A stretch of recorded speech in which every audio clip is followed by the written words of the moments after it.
নমস্কার, জি 24 ঘন্টায় আপনাদের সকলকে স্বাগত জানাই। জেলার দুপুর নিয়ে আপনাদের সঙ্গে রয়েছে আমি আহিলি। তবে শুরুতেই যে খবর জানাতে হচ্ছে অত্যন্ত মর্মান্তিক একটি ঘটনা। প্রয়াত জুবিন গার্গ স্কুবা করতে গিয়ে অকাল মৃত্যু হলো এই গায়কের। সিঙ্গাপুরের হাসপাতালে শেষ নিঃশ্বাস ত্যাগ করেছেন অসম নিবাসী জনপ্রিয় এই গায়ক।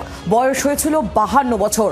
অহমিয়া, বাংলা সঙ্গে বলিউডের বেশ কিছু সিনেমাতে গান গেয়েছেন জুবিন।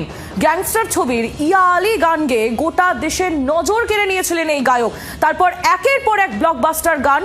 অকালে মৃত্যু অসম নিবাসী জনপ্রিয় এই গায়কের। সিঙ্গাপুরে হাসপাতালে শেষ নিঃশ্বাস ত্যাগ করেছেন তিনি। ঠিক কি ঘটনা ঘটেছে, কি জানা যাচ্ছে এই বিষয়ে কথা বলবো সব্যসাচী চক্রবর্তীর সঙ্গে। আমাদের প্রতিনিধি রয়েছেন আমাদের সঙ্গে। সব্যসাচী, মাত্র 52 বছর বয়সে মৃত্যু হলো এই জনপ্রিয় গায়কের। ঠিক কি ঘটেছে, কি জানা যাচ্ছে এখন অব্দি? এবং দুর্ঘটনায় মৃত্যু, স্কুবা ডাইভিং করছিলেন তিনি, সেখানেই দুর্ঘটনায় মৃত্যু হয়।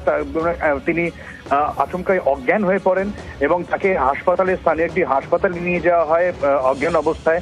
সেখানেই তারপরে আর তার জ্ঞান ফেরেনি, এমনটাই চিকিৎসকদের তরফে জানানো হচ্ছে। তিনি এই মুহূর্তে সিঙ্গাপুরে রয়েছেন। সিঙ্গাপুরের নর্থ ইস্ট ফেস্টিভ্যাল চলছে। আগামীকাল তার পারফরমেন্সের কথা ছিল। দুদিন আগেই তিনি ভিডিও পোস্ট করেছিলেন যে তিনি কালচারাল ব্র্যান্ড অ্যাম্বাসাডার হিসেবে সেখানে গিয়েছেন। আগামীকাল তার পারফরমেন্স রয়েছে নর্থ ইস্ট ফেস্টিভ্যালে। ভারতের বিভিন্ন প্রদেশের সংস্কৃতি, বিশেষ করে নর্থ ইস্টের সংস্কৃতি, কালচার, ডান্স, পারফরমেন্স, গান, এই সমস্ত কিছুই ছিল, বিশাল আয়োজন।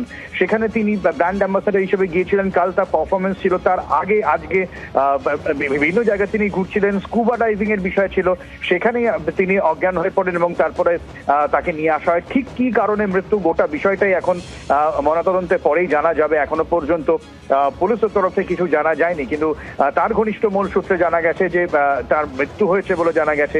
খুব স্বাভাবিকভাবেই গোটা বিষয় স্তম্ভিত বলা চলে গোটা দেশ। কারণ আমরা, তোমার মনে থাকবে আহিলি, কেকের এরকম একটা আচমকা মৃত্যু এবং